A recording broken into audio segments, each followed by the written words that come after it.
What's up guys, Worldly here and welcome to the first part of the advanced speedrun tutorial. What you're seeing right now is the hardest segment of the speedrun to properly complete.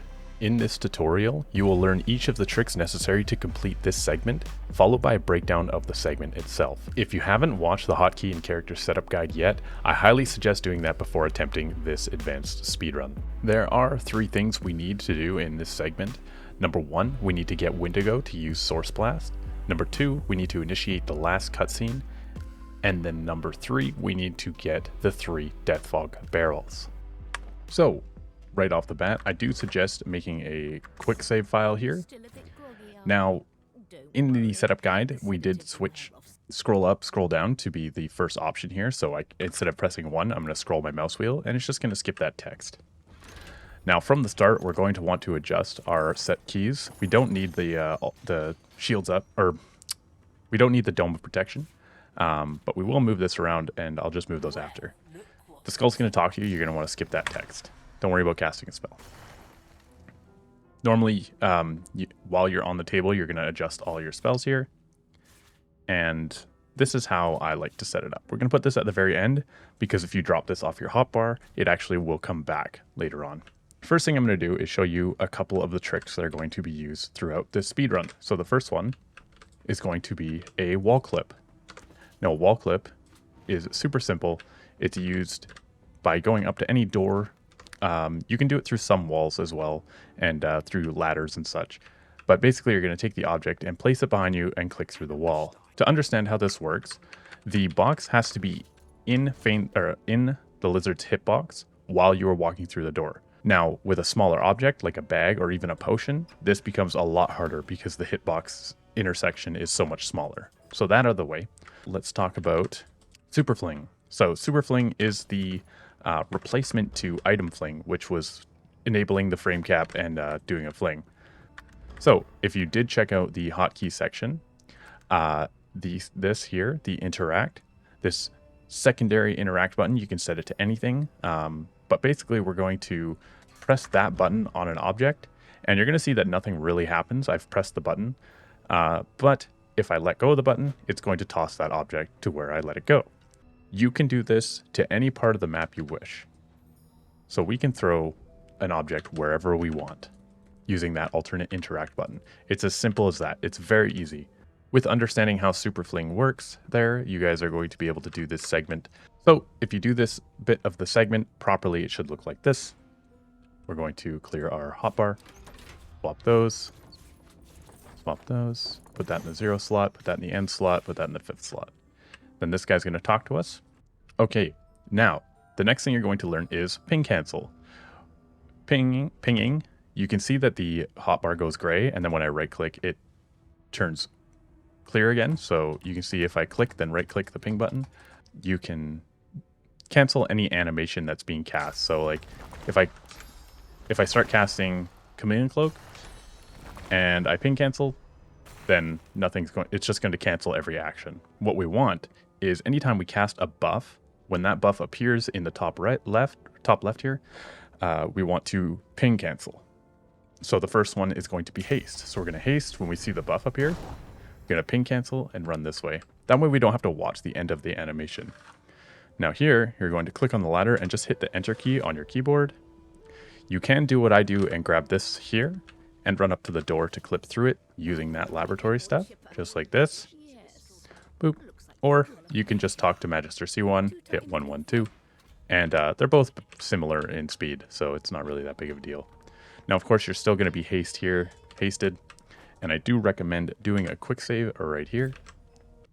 So after you pick up this bedroll, you're going to walk to this position, and you're going to move the backpack and move these into position. Then what you're going to do is, as soon as you pick up the bedroll, you're going to run to this position, and you're going to super fling this barrel onto the left foot of this Magister. This is going to cause Wendigo to do a Source Blast, which would normally go to bring you to the next part of the encounter. So it knocks you down, and if you wanted, you could click on these stairs and go upstairs. The reason this works is because this door is still locked. So because we have no access to the other side of the ship, it lets us go upstairs. Okay, So the order of operations goes as follows. You're going to superfling the basket onto the Magister. Right click to cancel the move animation from your character, then use bedroll. Then you're going to pick up the water barrel and click where this basket was previously so that you can move into that position right beside the stairs. After that, you're going to press 5 for the poison flask, and you're going to throw it at Gil. He's going to talk to you, so make sure you're spamming your scroll wheel to get through that text. Then as soon as that's done, you need to cast haste on yourself and make sure you click on your character. After that, you need to pull your camera back and spam click on the left side of the stairs. Once the mouse changes from the gear to a normal mouse, it means you're upstairs. Then you have to bedroll again while the screen is black.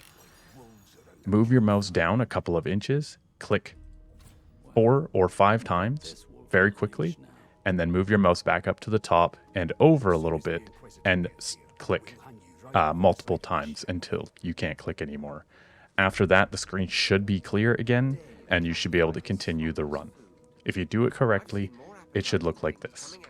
So Superfling, as long as he doesn't get in the way.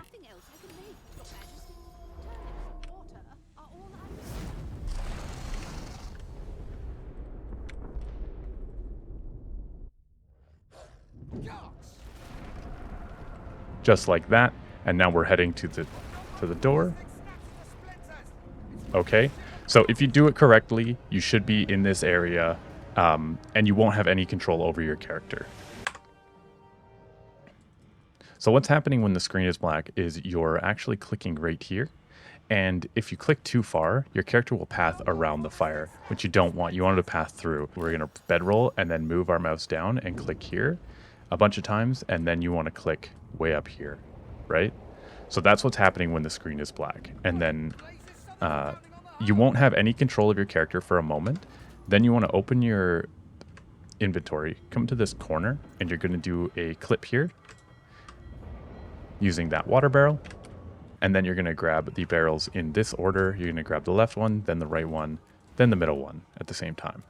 When you do this, the barrels will appear above the bag, and you can quickly put them into the backpack.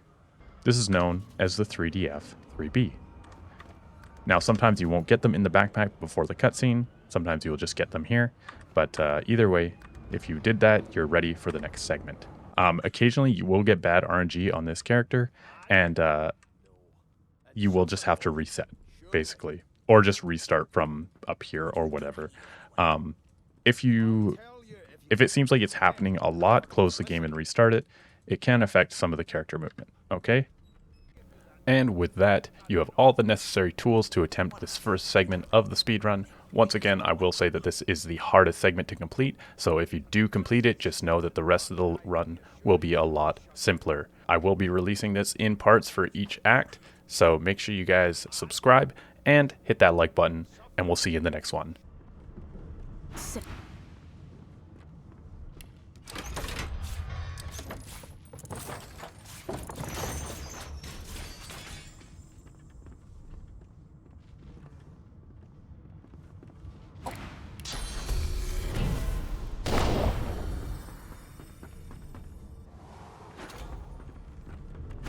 Why, you're looking a bit more chipper.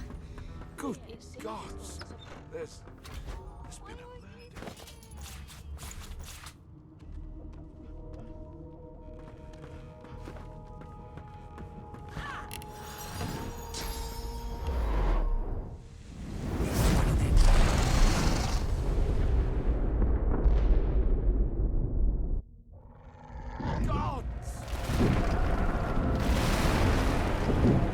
Not long before this thing snapped, it's ripping the ship apart.